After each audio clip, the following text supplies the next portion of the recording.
We're very glad to have Jon Christensen here. He's adjunct assistant professor, journalist in residence, and senior researcher in the Institute of the Environment and Sustainability. And he's come up from UCLA. He's also the editor of Boom, California, and I'm going to let him jump right in. Thank you. So I have the crazy task of trying to do some kind of summary here for all 8 of these wonderful speakers and mappers, and I wouldn't even try to summarize even one of them. But I do have, Michael Deere might contest this, but I do have a map. Or maybe it's an itinerary through my notes. And so I wanted to just, let me see how far I can get with this in 10 minutes. You know, thinking this through, it came to mind, there are 2 exhibitions in California right now. One in Los Angeles called Never Built Los Angeles, and another set of exhibitions here in Northern California called Unbuilt San Francisco. And what's really interesting about these is that they both have very similar sets of kinds of drawings and maps of things that were never built. But what's really interesting to me about it is that they mean very different things in both cities. So in the Bay Area, there's a kind of pride in these things never got built. But in Los Angeles, there's a palpable sense of frustration that we were not able to achieve some of these visions of a city. And that made me also think about Aboriginal maps. I spent a little bit of time in Australia, in the western desert of Australia, and learned some about Aboriginal maps. And you know those beautiful pointillist drawings that look like modern art. And you may know that many of them are actual maps of water places, of the desert, of sacred sites, of rituals, and even some of those maps, those paintings that just look like a color field of points. Some of those are maps of sacred sites that then have been covered over. So they're layered, and the maps underneath them are hidden behind this screen. We're asking maps to do a lot of things, and they are doing a lot of things as we've seen today. When I first started taking some notes to this, I put on the heading in my notebook, Mapping and Its Disconnects. And I wondered if that was a Freudian slip, but I know that throughout this day, we've been making some real connections, and I feel surprisingly content. Despite the fact that there have been numerous warnings today that I think we would do very well to heed. I often talk with my students using a phrase from a title of an article by Ian Gregory called "A Map is a Bad Graph." And I often say you could also extend that argument and say, a graph. Where am I? A graph. Exactly. A graph is thank you, Jennifer. A graph is a graph is a bad sentence. And so on. And calling to mind Dennis's arguments, that maps are propositions or arguments, and I often advise students who come in and want to do a map or a spatial, brings to mind Zephyr's point of I always ask, what's the question?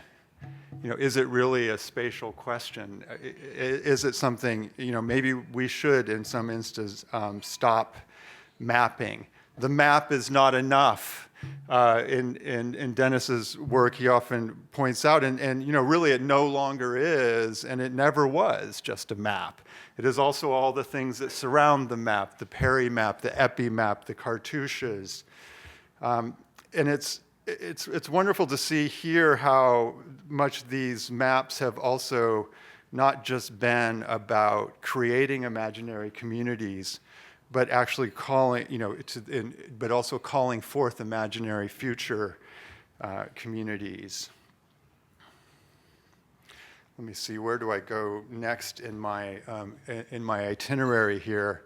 What has been especially exciting to me about today and about the Urban Humanities Initiative at UCLA and here at Berkeley, and it's really, really exciting to be together here in Berkeley with the energy here, is that it is about bringing these critical, what I would say the humanities, which we tend to think of as the critical and interpretive disciplines, together with the generative design disciplines, and thinking about if we bring these different methods together and bring them into conversation, what happens to the humanities when it also begins to think about design and being generative. And I think I want to ask some questions of the panel because I think we've seen a tremendous amount of generative energy today.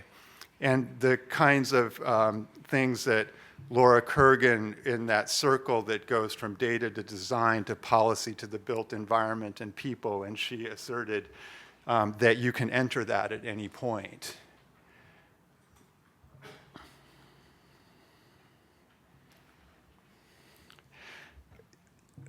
I want to suggest, now I'm going to, who was it, who, I think it was Anastasia talked about thick mapping. And we've heard a lot of terms for what we might call what we do.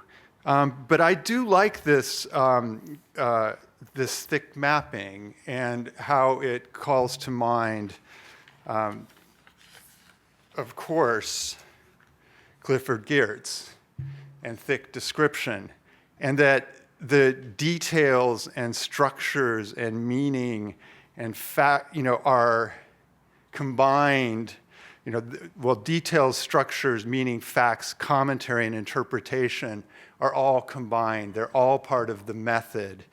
And that includes interpretations of the commentary and of the interpretations, and that these meanings and structures are complexly layered on top of each other and into each other in these intercrossing interpretations. So I think in many ways what we've seen is a kind of mapping and discourse around mapping that is this kind of thick mapping. It's also been called here spatial ethnography, humanistic mapping, and critical cartography. This combination of art and science. It doesn't really matter to me what we finally call it, but I think that kind of constellation of ideas is really important, and it does call forth the necessity of these kinds of interdisciplinary teams that Zephyr talked about. We hardly ever do these things alone, and that's important, and that's also very critical and generative.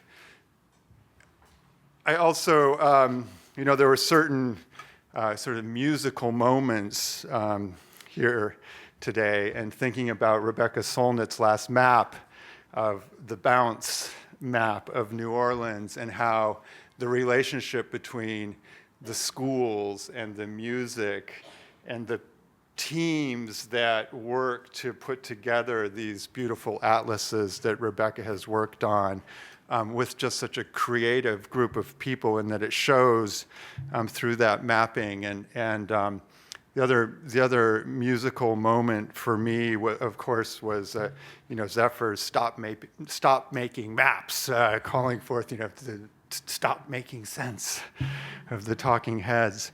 The final one was thinking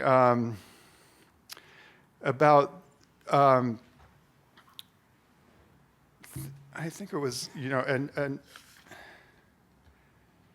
Annette who said, there's some things you wouldn't want to experience with a map.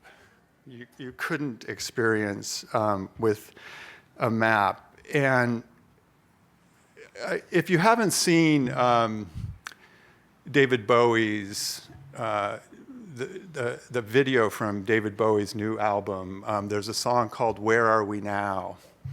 And I was thinking about this with your work on Zagreb as well. It's because I had the good fortune of visiting Berlin for the first time and just was really blown away by all of the transformations of that city, the intended and the unintended, and the layering of all those things, and the constant change and contestation that is happening. And there are things about that you could experience on a map, but you could also experience it in the music and in this song, in the way that, David Bowie at this stage of his life, in this beautiful song that is "Where Are We Now?" That calls forth these experiences around the city, 20,000 people in Alexander Platz and others. And so I think that "Where Are We Now" is in a place where these song lines and songs and music and narratives and maps are all thickly coming together and intercrossing with each other. And it certainly can leave us feeling uneasy and discontent. But I think for me, there's a real kind of content and excitement to see all of this coming together in this room today. And so thank you for being here and being part of it.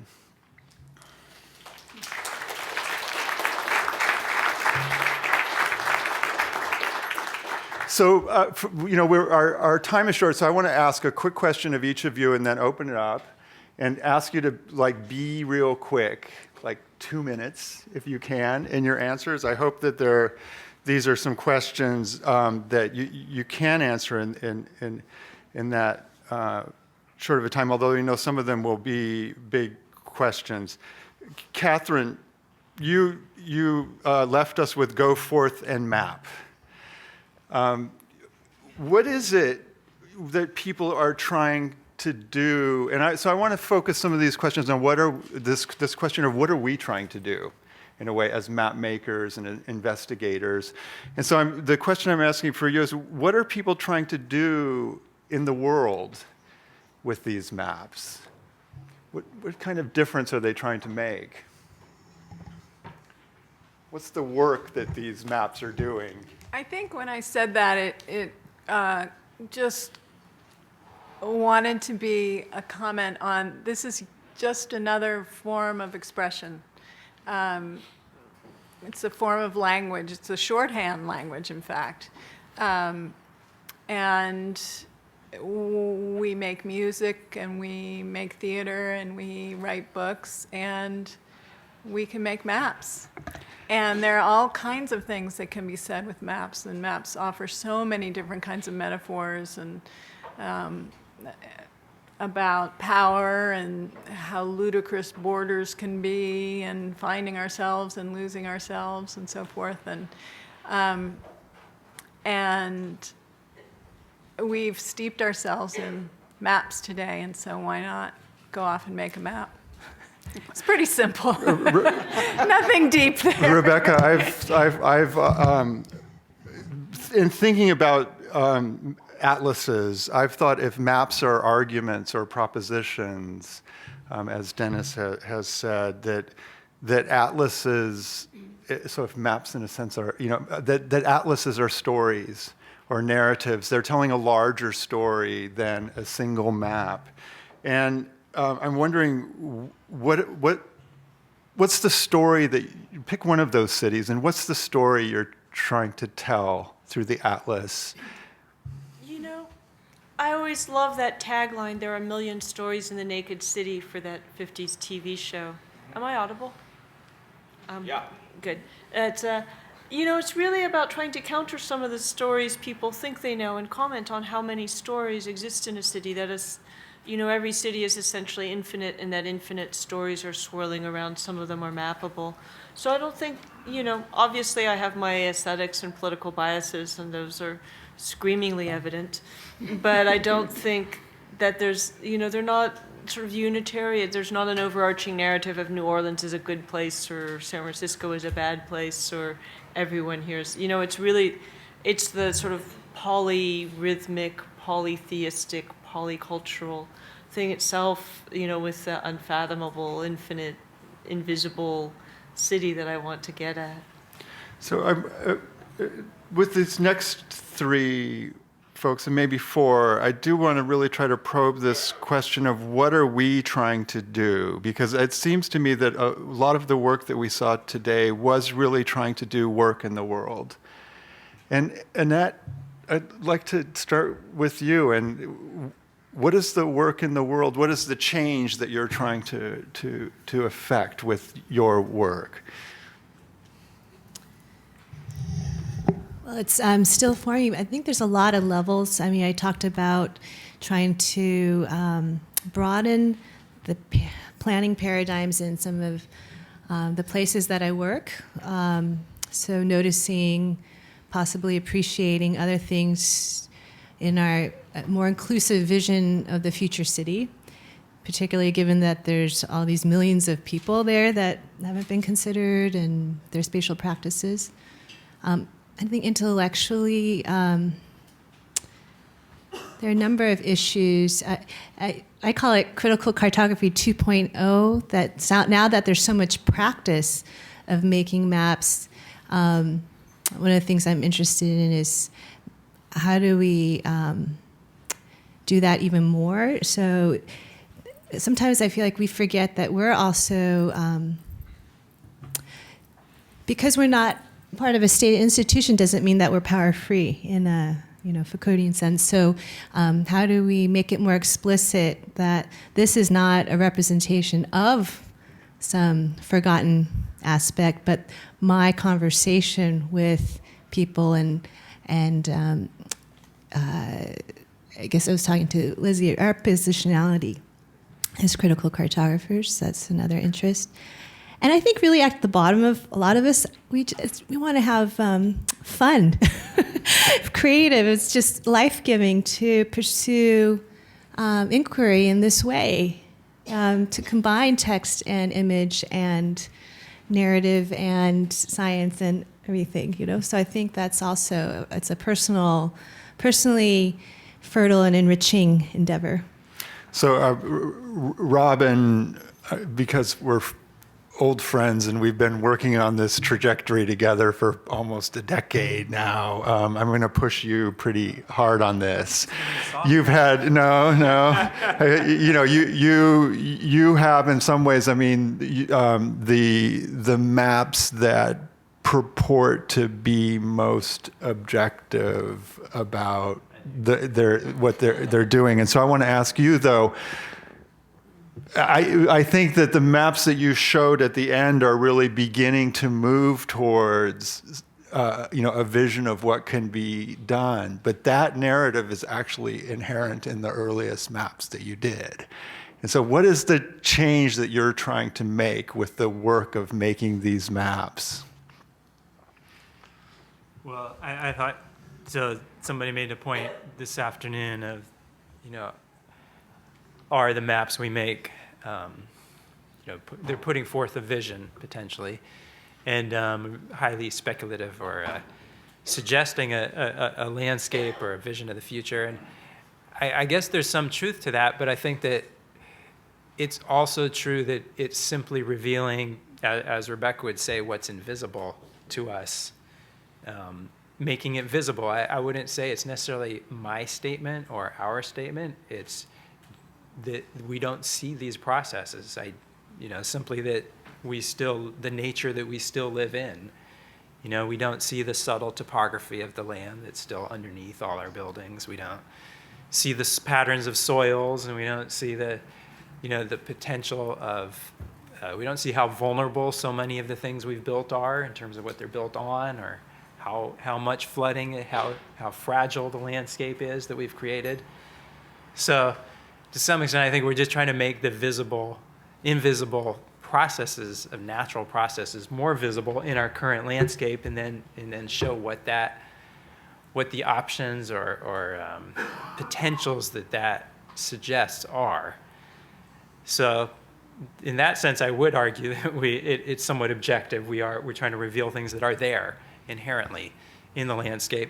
That said, I would say I do have a desire that these be part of the conversation, that we consider these options and scenarios that are not necessarily recognized as we make decisions about the future landscape. So a great example is some of our research showed that many of the valleys that we live in throughout California were dominated by valley oaks, these beautiful grand trees.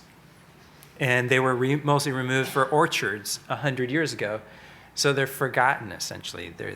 Nobody has seen those landscapes who's alive.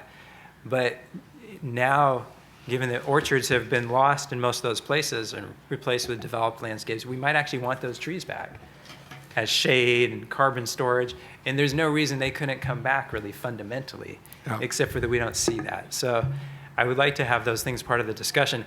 I don't claim to know what the right answer is. There's a lot of trade-offs, and I think our job is to put those ideas out there and then as part of the debate.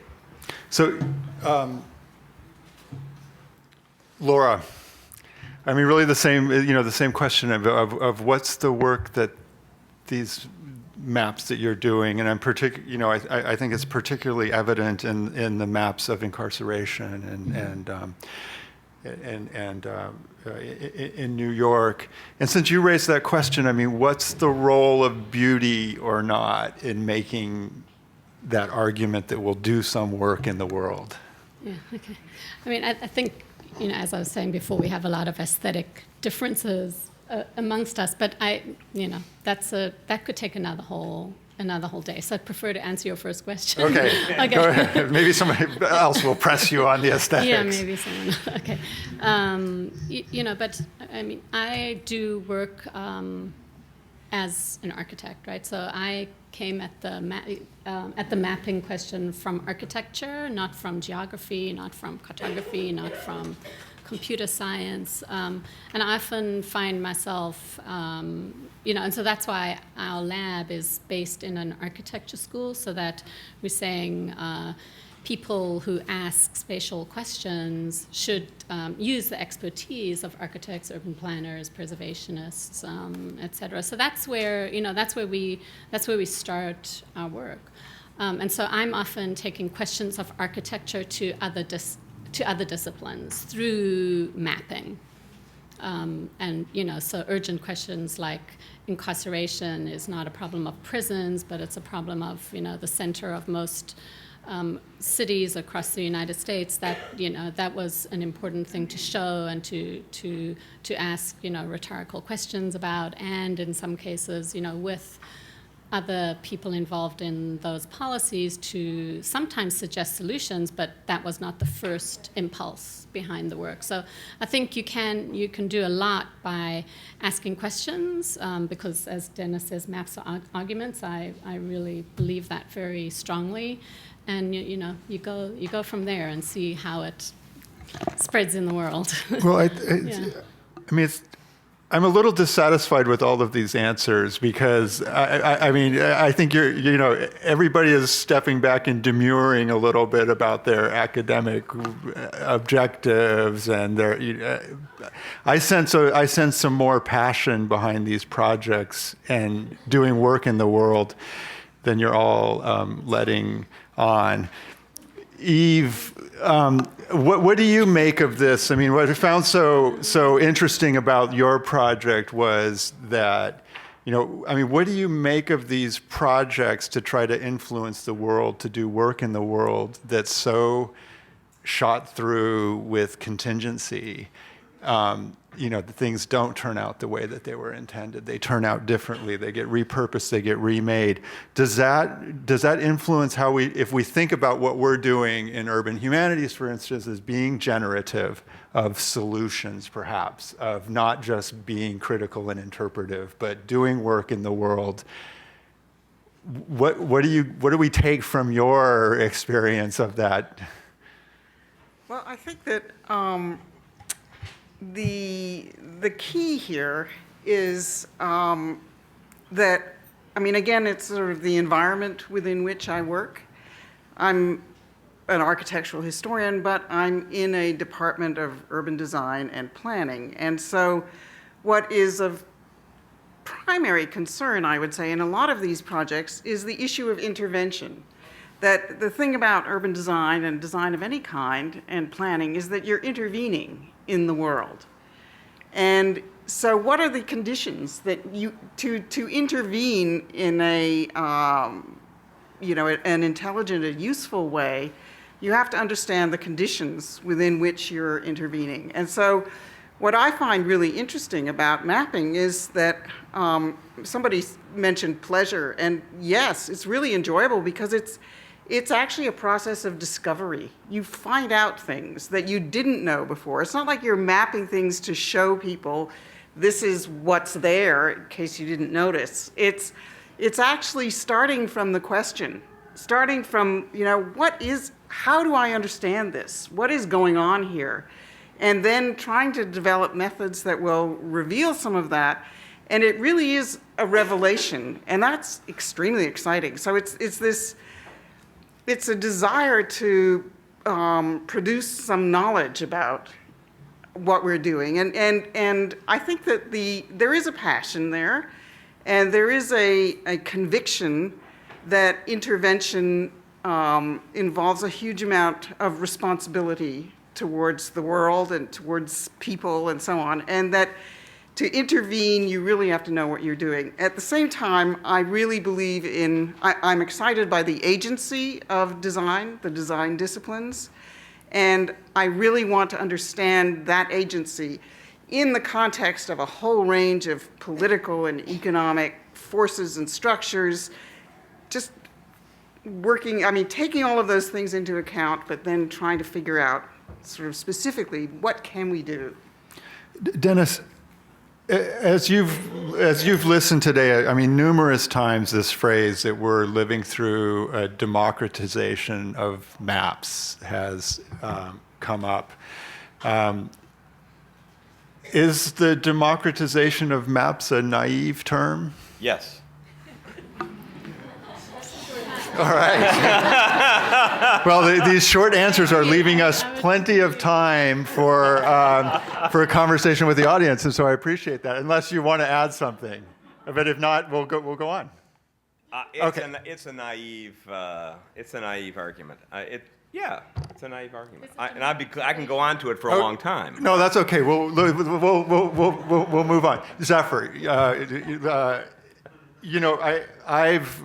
Zephyr and I have worked together in the Spatial History Project at Stanford, and I think of all of these maps that I made, that we put online, that were part of this process.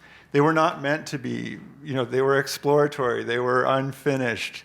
I would do things very differently now, but I still sometimes get comments about the limitations of those maps and how there's not enough argument around them, and even online somewhere a critique of one as if it were a finished piece of scholarship.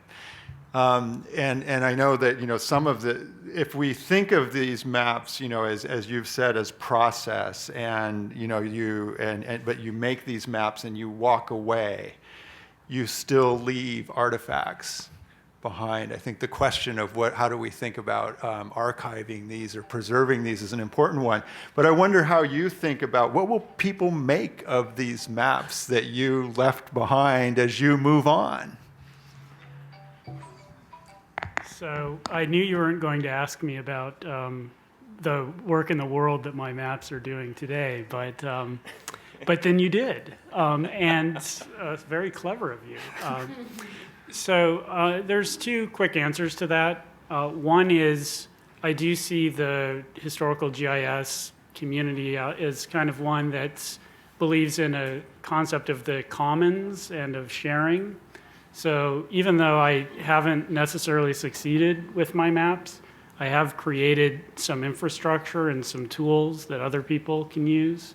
And that's already happening. I've partnered with people in Brazil, scholars at Unicamp in São Paulo, and also a scholar named Darrell Williams at University of Maryland, who's using he's using the maps that I made to make better maps. So there's that. And then I guess, for me personally, there is a lot that's left over from the maps because they were the step that I had to take to kind of, in my long journey from being a quantitative economic historian to being a social and cultural historian interested in things like the urban built environment and the everyday experience of people living in those spaces. And so even though now I don't think that maps are going to be the primary way that I explore that zone, they've left their marks on me, or they're imprinted in me. And I think several people have mentioned that sense of you internalize in a way the map. You use the paper map and eventually you don't need it anymore. And for me, those maps, I can walk around Rio in my mind in a way that I never would have been able to do had I not made the maps. So I think that, they serve those dual purposes personally, but also as, something useful for others to explore with as well. Well, thanks everybody for being so concise and pithy, which leaves us plenty of time for questions. Do we have a microphone and want to get those around? Thank you all so much for your amazingly perceptive and presentations that were very thought-provoking in all kinds of directions. I would like to sound a note of skepticism or suspicion or discontent, I suppose, which is I am curious if anyone on the panel or any of the commentators or anyone in the room, any of the organizers, would like to speculate about the resurgence of mapping within the humanities precisely at a moment of true economic and ideological crisis in higher education. And I'm wondering if the humanities is experiencing a little bit of data envy, like, oh, we can do that too. We can have science also. And there's this tremendous, I think, these funding opportunities are really flourishing in areas, especially of digital humanities, that are linked to things like mapping, that have some kind of perhaps utility, or are perceived as having a utility beyond the more interpretive fields where resources are really dwindling. So I'm just wondering if there's some comments about that. Well, I think there is some envy of, as I said in my comments, of also some envy of being generative.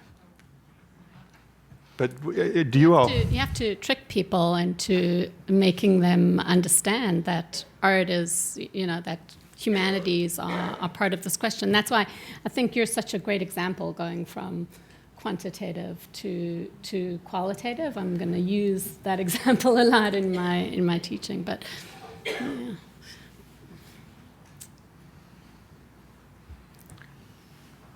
The great Dennis Wood has proven this point this morning. Hi. Use a microphone, Mike. Use a mic, Mike. That's why I didn't respond. I think the great Dennis Wood has proven this point earlier this morning, if I might put it that way. Maps used as instruments of statehood were a reflection of the times in which they were born. Maps being made now are a reflection of the times in which they're born, the digital era, which is one of the reasons why a lot of maps today are so dull, because they're using the same technology and they're basically uninteresting when compared with some of the maps that were drawn by hand earlier.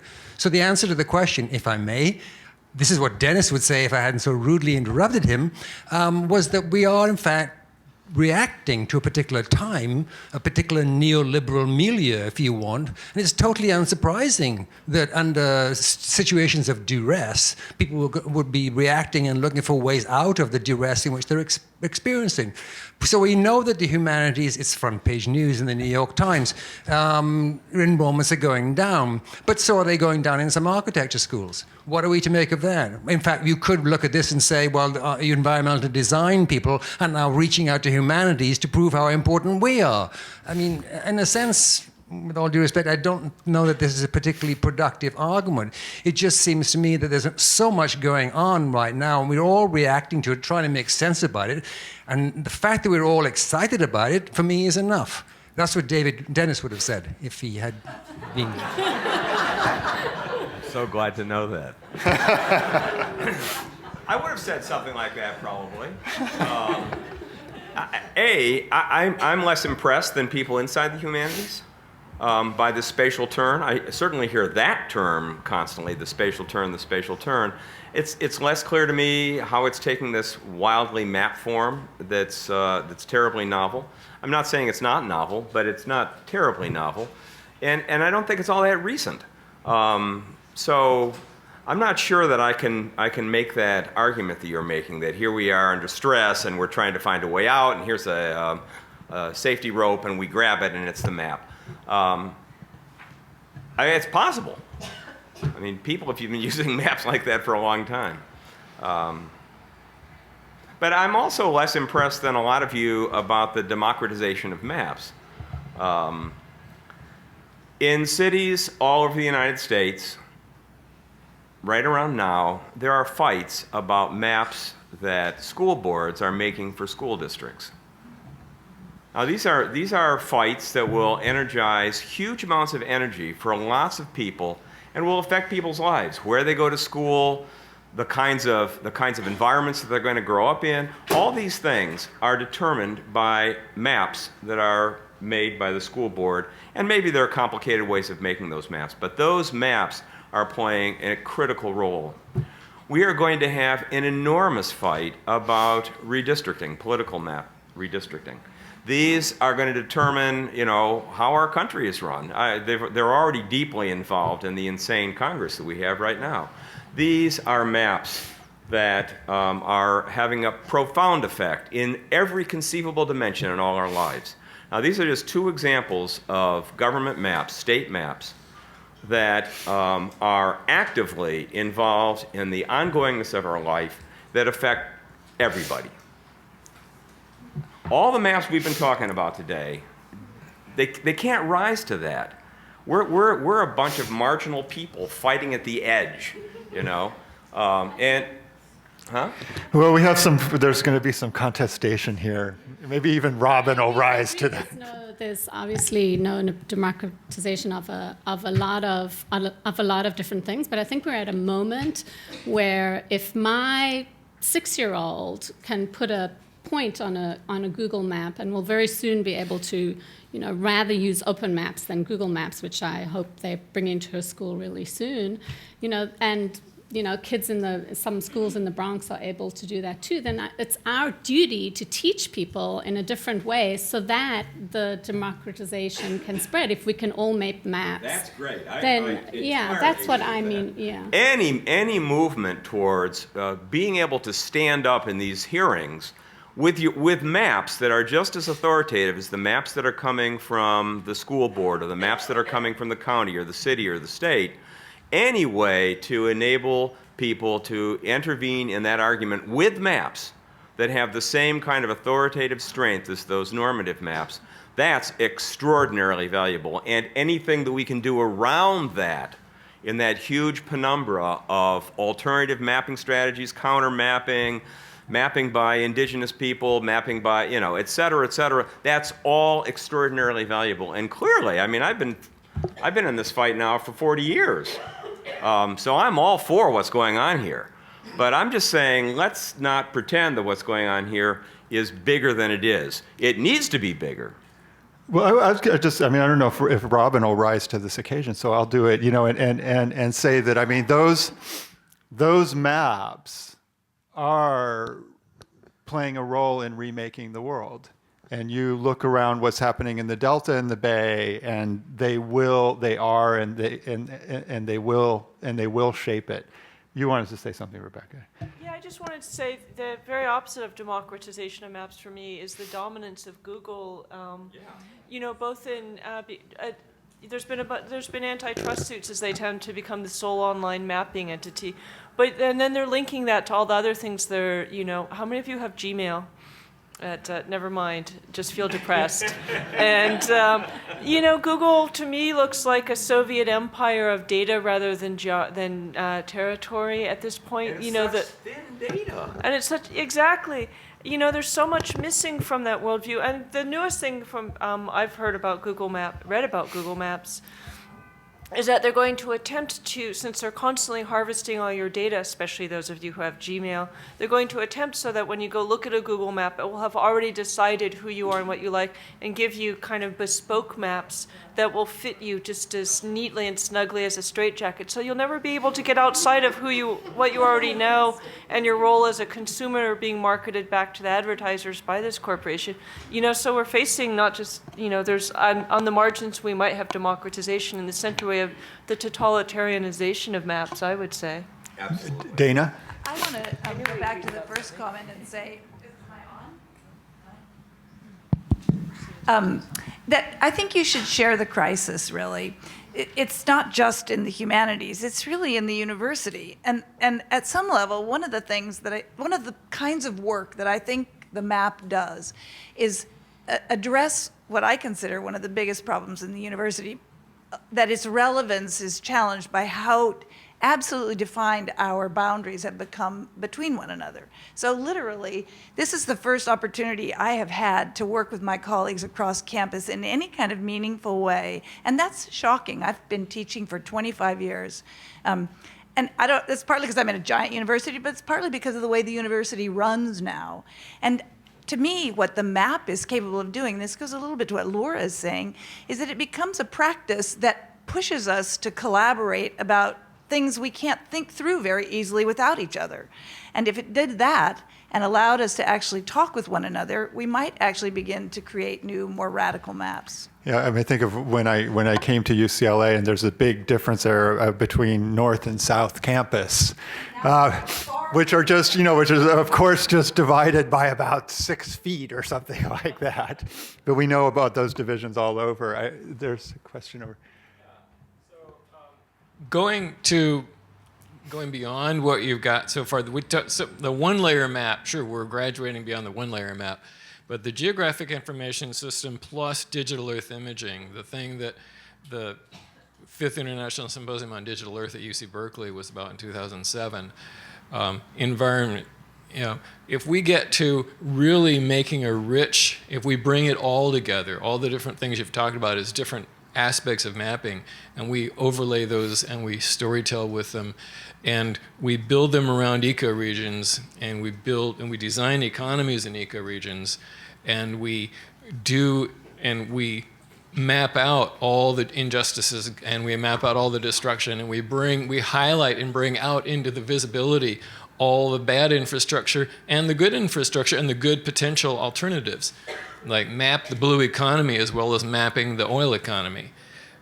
We can, and if we do this as not just this group, but as a national and international movement, we can actually push into everybody's consciousness a whole different way, a whole different paradigm. We can do a paradigm shift from this room by taking this capability and using it to bring in all the other disciplines, integrate all the disciplines, bring them all in, and create the pathway from this economy to a paradigm shift via chaos theory. All right, there's a question. There's a question or a comment over here. Yeah, I want to raise a question or a set of questions around a term that's been used very often today, and that's democratization. I think this is a poor description for what's happening, and actually a misappropriation of the term democracy and democratization. The way this has been used we're talking about something more like pseudo-popularization, not democratization. We really need to be aware of what this so-called democratization leaves out, and to just expand a bit on the comment of my colleague to my left, if anything, what we're seeing in the turn to maps in this pseudo-democratized form is not the reflection of a crisis, least of all in the humanities, it's a reflection of a crisis in the real democracy, or what ought to be a real democracy. So I just want to sound a note of slightly alarmed caution about that. Well, does anybody want to defend democratization? How about the person who won the competition? I'm putting you on the line. Yeah. Putting you on the spot. Yeah, look at some of these maps. Oh, shush. This is good.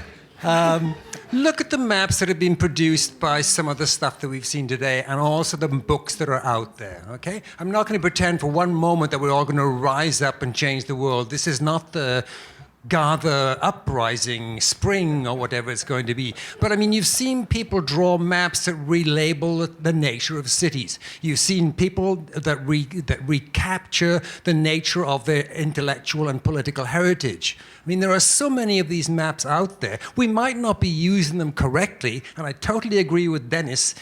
I can say this now because he has spoken, is that when people are gerrymandering our lives out of existence through politics and all that kind of manipulation, then we do need authoritative alternatives to actually confront them. But under other circumstances, the sort of informal, cognitive, interpretive ways of learning about societies, whether it's New Orleans or whatever, the way people see spaces, is something that's equally valid in terms of the liberation of the way people are seeing themselves and the kinds of things they can live. I see that, even if it's using Google for now, I see those efforts at redrawing the maps for ourselves as of cardinal importance in rephrasing the world. Yes! Absolutely. See, pretty! There's someone behind you, and then over here, and I mean, I might just add that, you know, in California we actually do have a citizens commission for redistricting now, so even that changes. Who's got the mic? Is there someone over there? Okay, go ahead. Well, again, I mean, one thing that I was interested in a lot of the presentations in this discussion is that we're still kind of talking about maps as being kind of finished products. And in fact, a lot of the maps we saw were finished products, even with the ideal of these kinds of see-through maps. And if we think about democracy, actually democracy is not an outcome, it's a process, you know. And so what about the process of actually creating these maps? And how come we don't see more about the actual process of making these maps, the intermediate products, you know, not only the final products, the intermediate products of creating these maps, the technologies that are used to enable those maps. You know, there's a lot of hand-wringing about Google. Well, you know, we have the ability to create new technologies. You know, I'm a technologist myself. And so, you know, I think if we look to the right places, this isn't a foregone conclusion that the process of maps and the process of mapping has to be so tightly controlled. And so what is, you know, why do we, I'm not someone who's necessarily very intimidated by the current status quo. I think there's a lot of opportunity actually there. It's just you have to just go and grab the ring, I'd say, and create new technologies, create new processes, and create the world you'd actually want to live in. So if anyone's on board with that agenda, you know, see, we'll have drinks afterwards and look this man up. I mean, does. You know, and the prize, today went to, you know, a map that was actually revealing that process. Does anybody else want to comment? This will have to be, I think, our last word. Does anybody want to comment on opening up that process? Yes. More? Yeah, I do. You know, this has all been very interesting for me because my most recent book is an atlas of my neighborhood, Boylan Heights. And it's filled with maps of the pumpkins that were put out on the porches one Halloween, and the maps of the wind chimes when the wind blows, and barking dogs, and dog names, and the route of the postman. And, you know, it's a very, very different kind of way of dealing and thinking about maps. And when I insist that the state is at the heart of the mapping project in the 21st century, I'm not saying that this is good.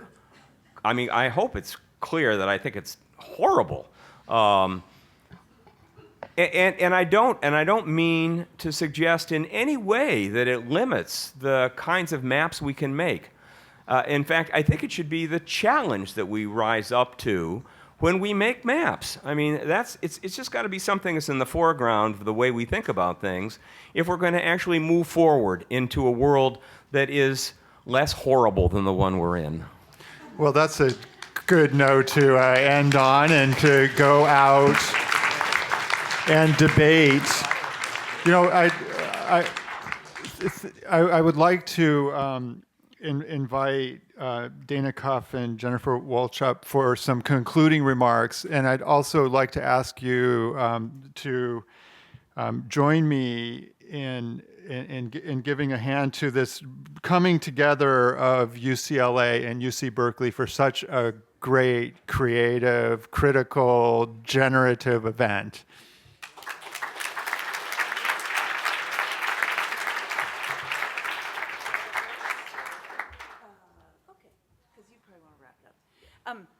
We're going to keep this really short because there's wine and we have a good conversation out there, I'm sure, much better than in here.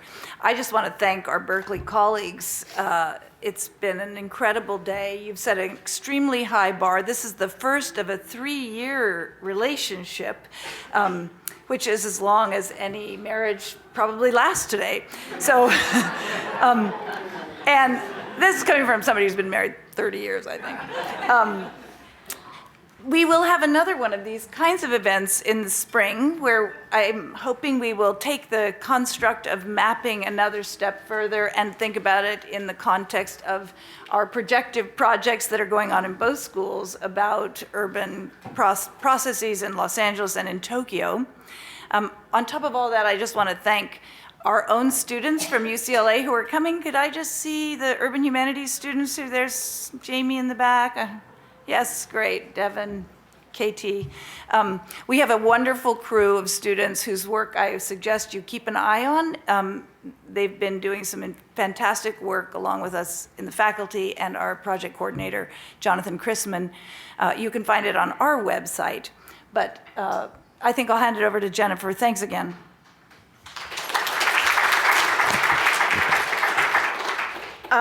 I just also think that it's fantastic that so many people from so many different fields are coming together to think about this issue. And interestingly, I think a lot of people who make complex maps that necessarily get themselves out of their own disciplines understand that, well, let's call it the map-making table, is a place where a lot of different people come together to try to figure out what's going on. And so it's a very productive kind of object for us to be looking at least initially. The average marriage may be only 3 years, but some of us have been working together for a long time, and it's really great to be able to have these kinds of conversations that are so engaging. I want to thank the whole Berkeley team that worked really, really hard on this event: Alex Craighead, Melissa Jang, Irene Chen, and many volunteers. It's really an outstanding group. And some of this group has also created a brand new website here at Berkeley, Global Urban Humanities, which already has some of the maps posted, and we'll have a lot more information and videos and so on it as well. And last thing, I want to thank the steering committee for the Berkeley Global Urban Humanities Project, and Tony, my colleague, and co-leader, and also Susan Moffett, who has just done a brilliant job keeping us not only all organized, but actually on time, and I think has done so much to craft the order and pace of the day and the conversation. So thank you, Susan. And thank everybody for coming.